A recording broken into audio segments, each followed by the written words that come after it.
Cənab Prezident, birinci sualım belədir. Nəyə görə siz sentyabrın 27-sində Dağlıq Qarabağa qarşı hücuma keçmisiniz və bu hərbi hücumun siyasi məqsədləri nədir? Biz sentyabrın 27-sində Dağlıq Qarabağa qarşı hərbi hücuma keçməmişik. Ermənistan Azərbaycana qarşı hərbi hücuma keçmişdir. Bu hərbi hücumun ilk saatlarında bizim mülki şəxslər və hərbi qulluqçularımız arasında qurbanlarımız olmuşdur. Bu 3 ay müddətində Ermənistan tərəfindən Azərbaycana qarşı 3-cü hərbi təxribat idi. Onlar birinci dəfə bizə Qarabağ bölgəsindən uzaqda olan Ermənistan-Azərbaycan dövlət sərhəddində hücum etdilər. Beynəlxalq müşahidəçilərin yekli rəyi ondan ibarətdir ki, Ermənistan bizə qarşı hücum etmişdir. Onlar yeni əraziləri işğal etmək istəyirdilər. Onlar bizim Ermənistanla dövlət sərhəddindən bir neçə kilometr məsafədə yerləşən strateji enerji infrastrukturu üzərində nəzarəti ələ keçirmək istəyirdilər. Yəqin sizin də bildiyiniz kimi Trans-Adriatik boru kəməri demək olar ki tamamlanıb. Cənub qaz dəhlizi təkcə Azərbaycanın deyil, həm də Avropanın enerji təhlükəsizliyi layihəsidir. Hesab edirik ki, Ermənistanın məqsədlərindən biri bu boru kəməri üzərində nəzarəti ələ keçirmək və bizi, ola bilsin Avropa istehlakçılarını şantaj etməkdir. Onlar ciddi cavab verildi. Lakin əfsuslar olsun ki, növbəti ay, avqust ayında onlar Azərbaycanlılara qarşı terror aktları törətməyi planlaşdıran Diversiya qrupunu göndərdilər. Bu sabotaj qrupun başçısı bizim hərbi qulluqçular tərəfindən saxlanılmışdır və o ifadə verir. Beləliklə, bu danışıqları pozmaq və Azərbaycana hücum etmək üçün qəsdən edilən bir cəhddir. Bu hücumu etməklə Ermənistanın güddüyü siyasi məqsədlərə gəlincə, bunlar status quo-nun dəyişməz olaraq qalmasından, bu eskalasiyaya görə günahı bizim üstümüzə atmaqdan, danışıqların tamamilə pozulmasından, üçüncü ölkələri münaqişəyə cəlb etməkdən və münaqişəni beynəlmiləlləşdirməkdən ibarət idi. Biz onlara yalnız adekvat cavab verdik. Bunun nəticəsində biz Azərbaycanın beynəlxalq səviyyədə tanınan ərazilərinin bir hissəsini azad etdik. Azərbaycanın nəinki təkcə boru kəmərlərinin hub'ı, eyni zamanda internet fiber optik xətlərinin hub'ı olmaq missiyası var. Eşitmişəm adı Nexol olan Azərbaycan şirkəti Avropa və Mərkəzi Asiya arasında internet üzrə bağlantı rolunu oynamaq istəyir. Siz Azərbaycan üzərindən Avropada Mərkəzi Asiyaya birbaşa bağlantını nəzərdə tutan bu layihənin hələ də mümkün olduğunu və ya qeyri-mümkün olduğunu düşünürsünüzmü? Biz sizin də doğru qeyd etdiyiniz kimi nəinki enerji üzrə, eyni zamanda daşımalar üzrə artıq regional haba çevrilmişik. Hazırda biz Xəzər dənizinin digər tərəfində, şərq hissəsindəki və Avropadakı tərəfdaşlarımızın mühüm nəqliyyat şəbəkəsini təmin edirik. Bizim infrastruktura yatırdığımız sərmayələr nəqliyyat üzrə çox geniş beynəlxalq əməkdaşlıq formatının yaradılması ilə nəticələnmişdir. Əlbəttə ki, hər şey enerji infrastrukturu ilə başladı. Azərbaycandan keçən neft və qaz kəmərləri artıq çox mühüm enerji təhlükəsizliyi mənbəyinə çevrilib. Neft kəmərlərinə gəlincə, biz artıq Mərkəzi Asiyadan nefti Azərbaycan ərazisindən Avropaya nəql edirik. Növbəti sualım belədir. Bir aydan çox davam edən toqquşmalardan sonra cəbhədə hazırda həyata keçirilən hərbi əməliyyatların necə olduğunu bizə təsvir edə bilərsinizmi? Toqquşmalar bir aydan azdır ki davam edir və uğurlu əks hücum nəticəsində Azərbaycan işğal olunmuş ərazilərin, şəhər və kəndlərin bir hissəsini azad edə bilmişdir. Biz hər gün azad edilmiş yeni şəhər və kəndlər haqqında məlumat veririk. Bu asan deyil. Çünki 30 illik işğal müddətində Ermənistan işğal edilmiş ərazilərdə çox möhkəm istehkamlar qurmuşdu. Odur ki, təmas xəttini keçmək asan deyildi. Lakin biz bunu etdik. Müxtəlif istiqamətlərdə, şimalda, cənubda. Bu, Azərbaycan ordusunun yüksək səviyyəli bacarığını və potensialını nümayiş etdirir. Biz Ermənistanı döyüş meydanında məğlub edirik və onlar bizdən qaçmaq məcburiyyətindədirlər. Beləliklə, biz artıq İranla beynəlxalq sərhədimizi bərpa etmişik. Bu sərhədin 130 kilometrdən çox hissəsi işğal altında idi. Beləliklə, biz döyüş meydanında çoxlu işlər görmüşük və bu davam edir. Ermənistan atəşkəsi 2 dəfə pozmuşdur. Əgər onlar atəşkəsi pozmasaydılar, onlar birinci dəfə oktyabrın 10-da atəşkəsi kobud şəkildə pozaraq gecə vaxtı Gəncə şəhərinə ballistik raket atıblar və ikinci dəfə bunu oktyabrın 17-sində ediblər. Bugün toqquşmalar dayanardı, siyasi həllə üstünlük verilmiş olardı. Bu bizim mövqeyimizdir. Onlar dayanmasa, biz torpaqlarımızı azad etməyə davam edəcəyik. Onlar Gəncəni ona görə bombardman ediblər ki, Gəncədə Türkiyənin bir neçə F-16 qırıcı təyyarəsi var idi. və bu F-16 qırıcı təyyarələrdən biri erməni təyyarəsini vurmuşdu.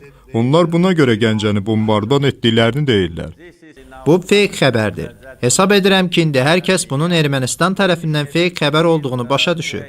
Türkiyənin F-16 qırıcı təyyarələri ona görə buradadırlar ki, toqquşmalar başlamadan öncə onlar birgə hərbi təlimdə iştirak edirdilər və onlar yerdədirlər, onlar səmada deyillər. Ermənistanın Su-25 təyyarəsi dağa çırpılmışdır və onlar bunu güya Türkiyə F-16 qırıcı təyyarəsi tərəfindən vurulduğu kimi qələmə verməyə çalışırdılar. Lakin bu münaqişənin ilk günlərində, sentyabrda baş vermişdir. Lakin onlar oktyabrın 10-da ballistik raketlərlə Gəncəyə hücum ediblər. Bu birincisi. İkincisi, ballistik raket Ermənistanın ərazisindən buraxılmışdır və böyük ölkələr buna asanlıqla nəzarət edə bilərlər. Onlar raketin haradan buraxıldığını və raketin hədəfinin nədən ibarət olduğunu bilirlər. Raketin hədəfi mülki şəxslərə zərbə endirmək idi. Onlar Gəncə şəhərində insanların yaşadığı ərazini vurublar. Beləliklə bu beynəlxalq terror əməli idi. Bu Ermənistanın hərbi cinayət siyasətinin daha bir təzahürüdür. Gəncəyə edilən bu hücumlara haqq qazandırmaq olmaz və onlar buna görə məsuliyyət daşıyacaqlar. Türkiyənin müdaxiləsini və Türkiyədən müxalif Suriya döyüşçülərini qəbul etməklə siz yerli bir münaqişənin regional bir müharibəyə çevrilməsindən qorxmursunuz? Əvvəla, Türkiyə əslə münaqişəyə cəlb edilməyib. Türkiyənin iştirakına dair heç bir dənə də sübut yoxdur. Ermənistanın Azərbaycana qarşı hücum həyata keçirdiyi ilk saatlardan Türkiyənin prezidenti və digər yüksək səviyyəli rəsmiləri Azərbaycana güclü siyasi dəstəyi, beynəlxalq hüququn norma və prinsiplərinə dəstəyi, BMT Təhlükəsizlik Şurasının Ermənistan qoşunlarının ərazilərimizdən dərhal və qeyri-şərtsiz çıxarılmasını tələb edən qətnamələrin icrasına dəstəyi ifadə ediblər və ifadə etməyə davam edirlər. Deməli, bu birincisi. İkincisi, Azərbaycan tərəfində heç bir əcnəbi döyüşçü yoxdur. Bu başqa bir fake xəbərdir. Bu, bəzi ölkələrin bəzi rəsmiləri tərəfindən yayılmışdır.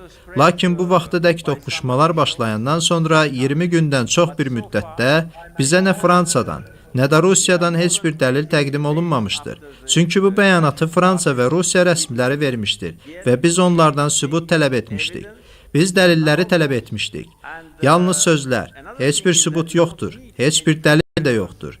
Digər bir məsələ ondan ibarətdir ki, bizə bizimlə birgə vuruşacaq əcnəbilər lazım deyil. Çünki bizim 100 min nəfərdən ibarət nizami ordumuz var. Bizim müasir avadanlığımız var. Bizim 30 ildir ki, işğaldan əziyyət çəkən motivasiyalı insanlarımız var. Biz hətta tam səfərbərlik belə elan etməmişik. Bizə döyüşdə əlavə insan lazım olsa, biz daha çoxlarını çağırarıq. Odur ki, bu Azərbaycanı təcavüzkar kimi təqdim etmək üçün daha bir cəhddir və həmçinin onlara döyüş meydanında qalib gələn Azərbaycan ordusunun potensialını azaltmaq üçün Ermənistanın cəhdidir. Cənab Prezident, dediniz ki, sizin çox müasir avadanlığınız var. Bu doğrudur. Sizin bütün növ dronlarınız var. Bəziləri Türkiyədən gəlir. Həmçinin effektiv kamikadze dronları İsraildən, ərəb ölkələrindən gəlir. Beləliklə, İsrailin hərbi avadanlığının yardımı sizin üçün önəmlidirmi və onlar sizə hərbi irəliləyiş əldə etməyə imkan verirlərmi? Biz hərbi avadanlığı bir çox ölkələrdən alırıq. Bizə hərbi avadanlığı ən çox təchiz edən Türkiyə və İsrail deyil. Bu Rusiyadır. Lakin Ermənistandan fərqli olaraq biz Rusiyadan aldığımız silahlara görə pul ödəyirik. Ermənistan Rusiyadan silahları pulsuz əldə edir. Biz həmçinin İrandan, Ukraynadan, Belarusdan silah alırıq. Əlbəttə ki, bizim bugün ordumuza ərazi bütövlüyümüzü bərpa etməyə kömək edən müasir silahları almaq imkanımız var. Bizim ərazi bütövlüyümüz öz tərəfimizdən bərpa olunur. Təbii ki, bizim regionda istənilən ölkə silah alır. Dünyada heç də bütün ölkələr özlərini 100% hərbi avadanlıqla təchiz edə bilmir. Beləliklə, burada qəribə olan bir şey yoxdur. Əlbəttə ki, biz silahlara görə ödəniş edirik. Biz yaxşı silahları alırıq və onlar bizə yerində kömək edir. Lakin ərazilər dronlar vasitəsilə işğaldan azad edilmir. Ərazilər əskərlər, orada vəzifəsini yerinə yetirilən insanlar tərəfindən azad edilir.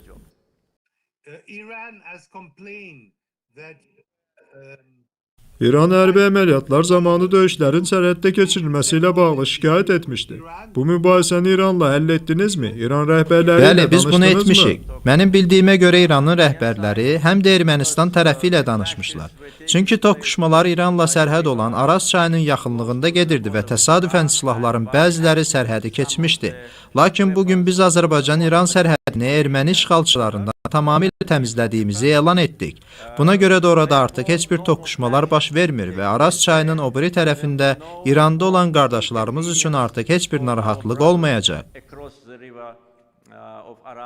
Bu müharibəni durdurmaq üçün mümkün ən yaxşı vasitəçi kimdir? Bu Rusiyadırmı? Mümkün ən yaxşı vasitəçi Rusiyadırmı? Bizim 3 vasitəçimiz var. ATƏT onlara mandat verir. Rusiya, Fransa, Amerika Birləşmiş Ştatları. Onlar 28 ildir ki, heç bir nəticə olmadan vasitəçilik etməyə və tərəflərə həll yolunu tapmağa kömək etməyə çalışırlar. Bu üç ölkə eyni zamanda BMT Təhlükəsizlik Şurasının üzvləridir, daimi üzvləridir. Bu üç ölkə mənim istinad etdiyim və erməni qoşunlarının çıxarılmasını tələb edən həmin qətnamələri qəbul etmişdir. Lakin əfsuslar olsun ki, onlar işğal olunmuş əraziləri boşaltmaq və BMT Təhlükəsizlik Şurasının qətnamələrini əməl etmək üçün Ermənistana kifayət qədər beynəlxalq təzyiq göstərməyiblər. Buna görə Ermənistanın hərbi hücumundan sonra biz özümüzü müdafiə etməliydik və ədaləti güc yolu ilə bərpa etməliydik. Biz bunu da uğurla edirik. Bu üç vasitəçinin hər biri mühümdür. Mən müşahidə edirəm, görürəm və bilirəm ki, Dağlıq Qarabağ məsələsində onların çox nadir yekdil yanaşmaları olur. Bu bəlkə də onların maraqlarının üst-üstə düşdüyü yeganə məsələdir. Cənab Prezident, siz hansı torpağı geri almaq istərsiniz ki, ondan sonra bu müharibəyə son qoymağa hazır olasınız? Biz bugün dayanmağa hazırıq. Mən bunu oktyabrın 10-undan Moskvada hər iki tərəf atəşkəslə bağlı razılığa gələndən bəri deyirdim. Mən demişdim ki, problemin həllinin hərbi hissəsi nə qədər tez qurtarsa bir o qədər yaxşıdır. Biz danışıqlar masasına keçmək istəyirik. Lakin əfsuslar olsun ki, Ermənistan atəşkəsi kobud şəkildə pozdu və Gəncəyə hücum etdi. Oktyabrın 17-sində onlar növbəti atəşkəsi qüvvəyə minəndən 2 dəqiqə sonra onu pozdular. Ona görə də əgər onlar bugün dayansalar, biz dayanarıq və qalan işlər diplomatlar tərəfindən görülər. Əgər onlar dayanmasalar, biz işğal edilmiş bütün əraziləri azad etmək üçün sona qədər gedəcəyik. Beləliklə bu, münaqişədən çıxmaq üçün sizin planınızdır, Azərbaycanın planıdır. Bəli, əgər onlar indi dayansalar və konstruktiv davransalar, əgər onlar Fransa, Rusiya və Amerika Birləşmiş Ştatları tərəfindən işlənib hazırlanmış və Azərbaycanın sadiq olduğu əsas prinsiplərə açıq şəkildə sadiq olsalar, onda əlbəttə hər şey dayanar və biz danışıqlar masasına geri qayıdarıq. Yeri gəlmişkən, mən 17 ildir ki, bu prosesin içindəyəm. Mən Ermənistanın 2 əvvəlki prezidenti ilə işləmişəm və biz böyük olmasa da irəliləyiş əldə etmişdik. Biz mütəmadi olaraq görüşürdük. Moskvada, Parisdə, Vaşinqtonda mütəmadi görüşlər olurdu. Lakin Paşinyan hakimiyyətə gələndən sonra o təkcə bəyanatları ilə deyil, həm də hərbi təxribatları ilə danışıqlar prosesini pozmaq üçün faktiki olaraq hər şey etdi. Artıq hakimiyyətə gələndən 2 il və daha artıq müddətdə proses yoxdur. Əlbəttə, mən düşünürəm ki, siyasi həll mümkündür. Lakin Ermənistan hökuməti başa düşməlidir ki, indi onlar diktə etmək vəziyyətində deyillər. Çünki status quo artıq mövcud deyil, təmas xətti artıq mövcud deyil. Biz yerində yeni reallıq yaratdıq və onlar bunu nəzərə almalıdırlar. Sizin Qarabağın gələcəyi ilə bağlı baxışınız necədir? Mən bunu dəfələrlə açıq şəkildə ifadə etmişəm və indi sizə deyə bilərəm. Həmçinin mən vasitəçilər Minsk qrupunun həmsədrləri vasitəsilə əvvəlki Ermənistan hökumətinə bizim gələcəyi necə görməyimizlə bağlı müəyyən mesajlar vermişəm. Biz Qarabağı insanların ləyaqət və sülh içində Azərbaycanlı və erməni icmalarının yanaşı yaşadığı Azərbaycanın çiçəklənən, təhlükəsiz ərazi kimi, bizim Azərbaycanın bütün digər yerlərində etdiyimiz kimi inkişaf etdirməyi planlaşdırdığımız ərazi kimi görürük. Sizə deyə bilərəm ki, bizim çox əhəmiyyətli iqtisadi nailiyyətlərimiz var. Bizdə yoxsulluq səviyyəsi çox aşağıdır, təxminən 5%-dir. Ermənistanda bu 50%-ə yaxındır. Həmçinin bizdə işsizlik səviyyəsi çox aşağıdır. Pandemiyadan əvvəl bu 5%-ə yaxın idi, indi 7%-dir. Lakin bu amilin geniş vüsət aldığı Dağlıq Qarabağla müqayisədə fərq gecə ilə gündüz qədərdir. Beləliklə biz orada yaşayan ermənilər və oraya qayıdacaq Azərbaycanlılar üçün daha yaxşı həyat təmin edə bilərik. Mən əminəm ki, iki millət, iki xalq barışacaq. Çünki 21-ci əsrdə özünü təcrid etmək, etnik təmizləmə aparmaq və de facto vəziyyəti ayrılmağa çevirməyə çalışmaq mümkün deyil. Bu mümkün deyil. Ermənistan da daxil olmaqla indiyədək heç kim Dağlıq Qarabağ Respublikasını tanımayıb. Əminəm ki, heç kim onu tanımayacaq. Ona görə də Qarabağın gələcəyi üçün, təkcə Dağlıq Qarabağ üçün deyil, bütün Qarabağ üçün bu Azərbaycanın böyük regionudur. Ən yaxşı yol sülh şəraitində, harmoniyada yaşamaq və yenidən yaxşı qonşu olmağa çalışmaqdır. Mən xatırlayıram 1990-cı illərin əvvəllərində Bakıda anti-erməni pogromları var idi. Ona görə də ermənilər inanmırlar. Deyirlər ki, yaşaya bilməzlər. Azərbaycan ərazisində yaşamaq üçün, həyatları üçün qorxurlar.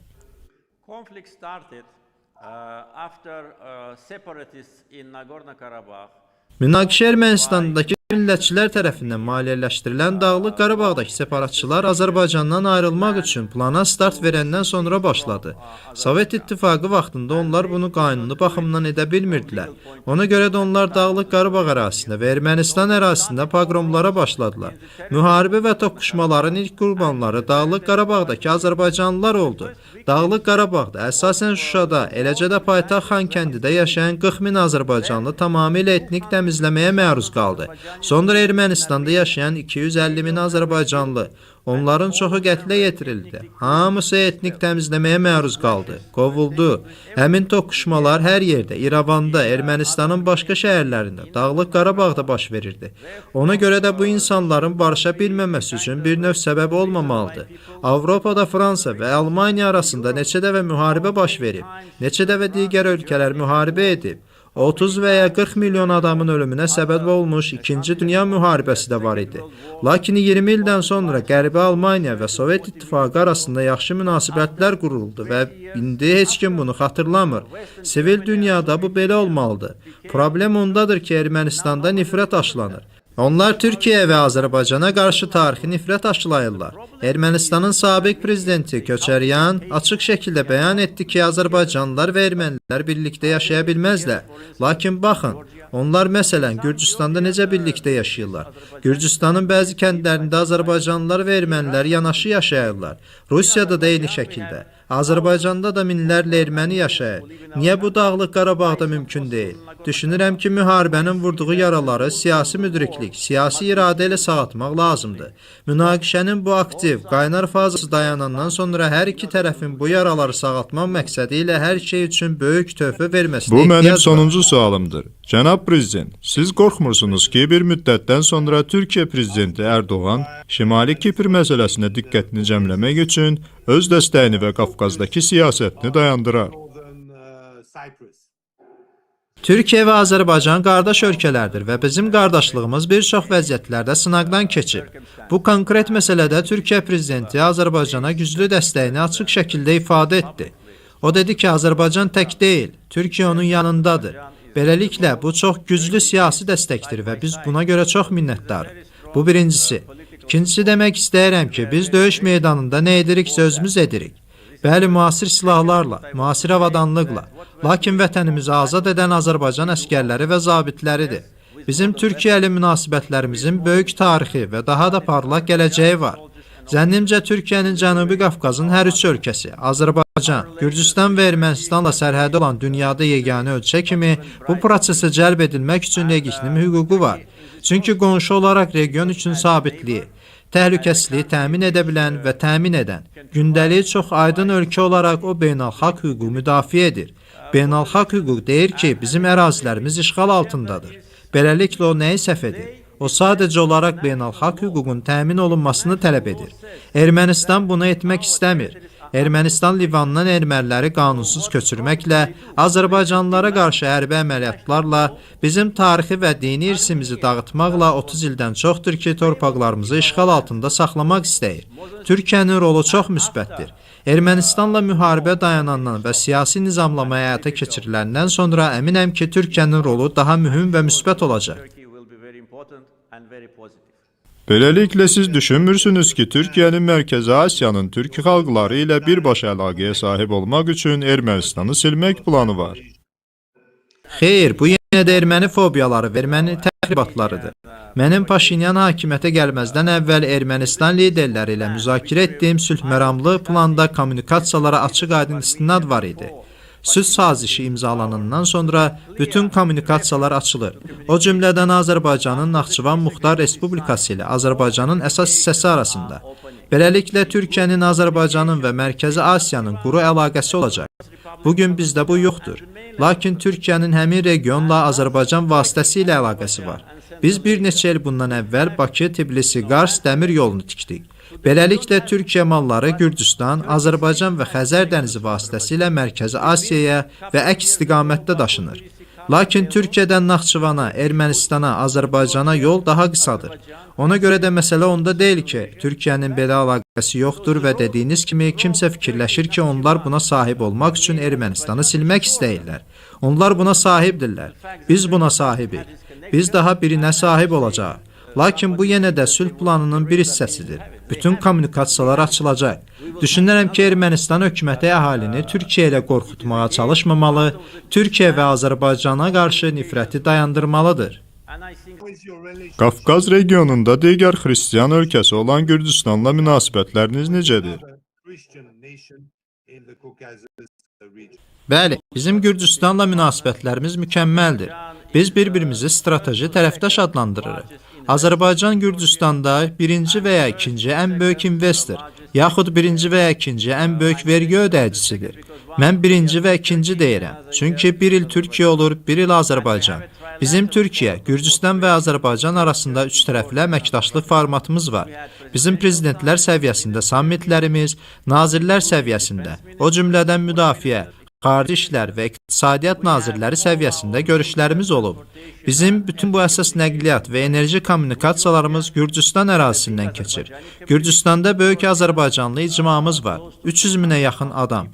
Ona görə də münasibətlər mükəmməldir və düşünürəm ki, Türkiyə ilə münasibətlərimiz kimi Gürcüstanla münasibətlərimiz də mehriban qonşuluğun yaxşı nümunəsi ola bilər. Yeri gəlmişkən, Gürcüstanın xristiyan, Azərbaycanın müsəlman ölkəsi olması faktının heç bir fərqi yoxdur. Biz bu regiona o nöqteyi nəzərdən baxmırıq. Layihələri icra edərkən siz dini nəzərə alırsınız? Deyir, bizim konstitusiyamız əsasən din dövlətdən ayrıdır.